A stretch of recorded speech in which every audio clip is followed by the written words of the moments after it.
നിൻ്റെ വലത്തും ഇടത്തും വീട്ടിലും വഴിയിലും ജലത്തിലും കരയിലും മുകളിലും ഹൃദയത്തിലും കർത്താവിൻ്റെ സാന്നിധ്യം ഉണ്ടാകട്ടെ.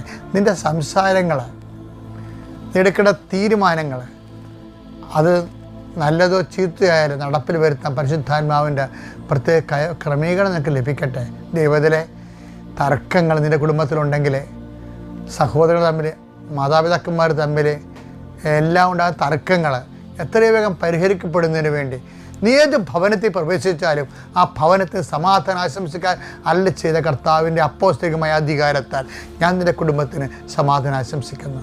ഹൃദയത്തിൽ ബ്ലോക്കുള്ളവരുണ്ട്, കരളിന് ഫാറ്റി ലിവറുള്ളവരുണ്ട്, കിഡ്നിക്ക് ബൾജിങ്ങുള്ളവരുണ്ട്, ചുരുങ്ങുന്നവരുണ്ട്, അതുപോലെ നട്ടലിന് കശേക തെറ്റിപ്പോയവരുണ്ട്, പലതരത്തിലും ജോലി എടുക്കാൻ പറ്റാത്തവരുണ്ട്, ഇനി വേരെടുത്ത കുഞ്ഞുങ്ങളെ പോറ്റുമെന്ന് ഓർത്തുകൊണ്ട് കണ്ണീരിടുന്നവരുണ്ട്.